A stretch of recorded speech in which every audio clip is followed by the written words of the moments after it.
வெற்றியாளனின் வாழ்க்கை பக்கங்களை பின்னோக்கி பார்த்தால் ஏமாற்றம், அவமானம், கவலை, தோல்வி, துரோகம் நிறைந்திருக்கும். இவை அனைத்தும் வழியாய் தெரிந்தாலும் நல்வழியை காட்டும் வாழ்க்கைக்கு. நடக்கும் கால்களில் எவ்வளவு வித்தியாசம்! ஒன்று முன்னால், ஒன்று பின்னால். ஆனால் முன்னால் இருக்கும் கால் கர்வப்படவும் இல்லை, பின்னால் இருக்கும் கால் அவமானப்படவும் இல்லை. அனைவருக்கும் தெரியும் நிமிடத்தில் நிலைமை மாறும் என்று. வாழ்க்கையில் வென்றவர்கள் எல்லாம் திறமையானவர்கள் அல்ல. ஆனால் அவர்கள் அனைவரும் சரியான நேரம், சரியான வாய்ப்பை மிகச் சரியாக பயன்படுத்தி கொண்டவர்கள். அமைதியாக பொறுமையாக கடந்து செல்பவனை ஏமாளி என்றோ கோமாளி என்றோ பயந்தவன் என்றோ எண்ணிவிடாதே. அவன் உன்னை விட அதிகம் இந்த உலகத்தில் படித்தவனாக கூட இருக்கலாம். அடுத்து என்ன நடக்கும் என்று பயத்துடனே வாழாமல், என்ன நடந்தாலும் பார்த்து கொள்ளலாம் என்று துணிந்து வாழ். இல்லாத போது தேடுகின்றோம், இருக்கின்ற போது அலட்சியம் செய்கின்றோம். இதுதான் வாழ்க்கை. அவமானம், துரோகம் எதுவானாலும் நிகழ்ந்த பின் நிமிர்ந்து வந்து காரணமானவன் வாய்ப்பிழந்து வியக்கும் வண்ணம் சிறப்பாக வாழ்ந்து காட்டுவதே உண்மையான வாழ்க்கை. உயிர் இருக்கும் வரை உழைத்து கொண்டே இரு. இறந்த பின் நிரந்தரமாக ஓய்வெடுத்து கொண்டே இருக்கலாம். அதுவரை உன்னை அறிமுகப்படுத்தும் இந்த உலகத்திற்கான தேடல் முழுமை அடையும் வரை போராடலாமே. நீ அடைய நினைக்கும் இலக்கு முழுமை அடையாவிட்டால் கூட நீ எடுக்கும் முயற்சிகள் உண்மையாக இருந்தால் உன் மனம் உண்மையாக அந்த செயலுக்கு வெற்றி பெற்றது போல நினைத்து முழுமை அடைந்து விடுகிறது. வழியின்றி சிரிக்கும் சிரிப்பிற்கும் வழியின்றி சிரிக்கும் சிரிப்பிற்கும் அர்த்தங்கள் 1000 உண்டு. வழிகளை சுமந்து வழியை தேடும் பயணம்தான் வாழ்க்கை. சிலரை ஏன் சந்தித்தோம் என்றும், சிலரை ஏன் இவ்வளவு தாமதமாக சந்திக்க நேர்ந்தது என்றும் தோன்றுவதே வாழ்க்கை. இன்று நீங்கள் இருக்கும் போராட்டம் நாளை உங்களுக்கு தேவையான பலத்தை வளர்க்கிறது. நமக்கு நாமே ஆறுதல் கூறும் மனதைரியம் இருந்தால் அனைத்தையும் கடந்து போகலாம்.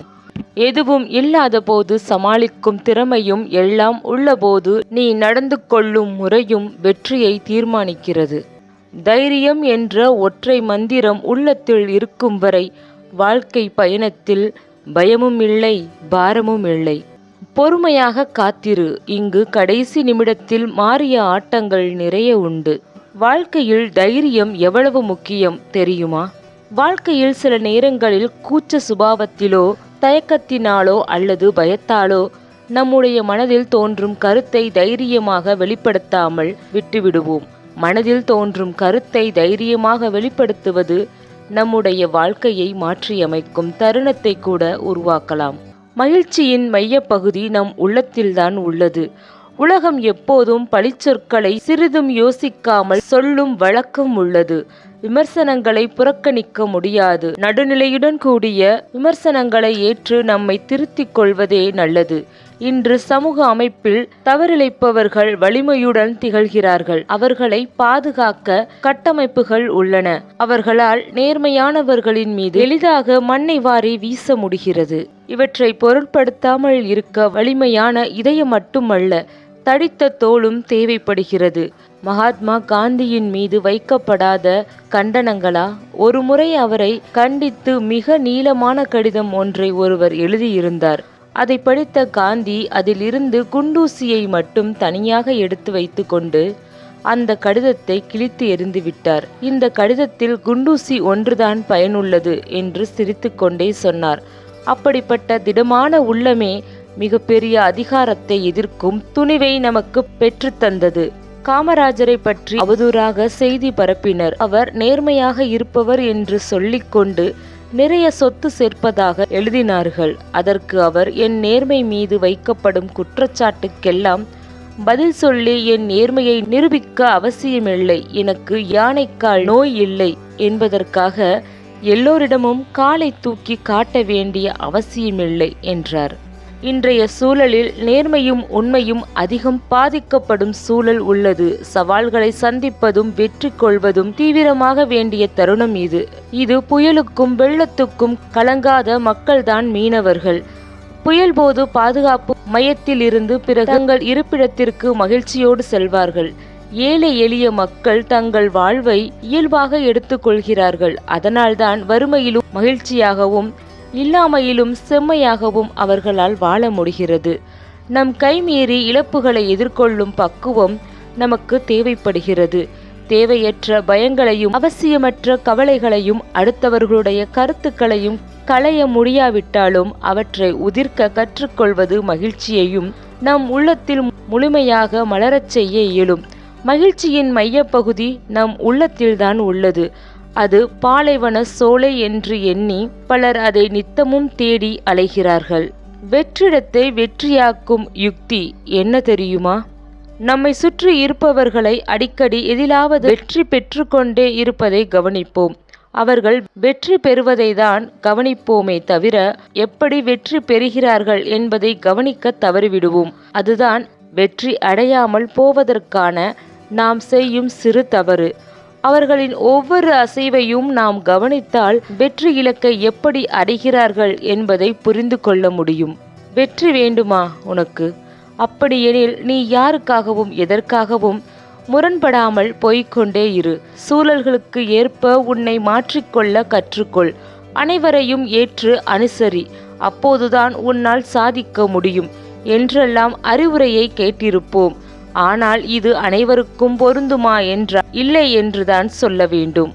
எல்லா நல்ல மனிதர்களும் இந்த உலகத்திற்கு தகுந்த மாதிரி தங்களை மாற்றிக்கொள்கிறார்கள்.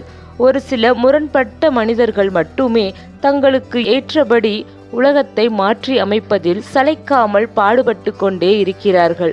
உலகத்தில் எல்லாவிதமான முன்னேற்றங்களும் இப்படிப்பட்ட முரண்பட்ட நபர்களையும் அவர்களின் புதுமை கண்ணோட்டத்தையும் தான் நம்பி இருக்கின்றன. இது சாதாரண கிராமத்தில் பிறந்து தனது புதுமையான அறிவியல் திறன்களால் ஏவுகணை நாயகனாக சாதித்து நாட்டின் ஜனாதிபதியாக உயர்ந்த அப்துல் கலாமின் கருத்து. நம் லட்சியத்தை நிர்ணயிக்கும் வரை நம்மை சுற்றி இருப்பவர்களின் எண்ணங்களுக்கு மதிப்பு தந்து அவர்கள் மனம் புண்படாமல் நடந்து கொள்ள வேண்டும் என்பது ஒரு வகையில் சரிதான்.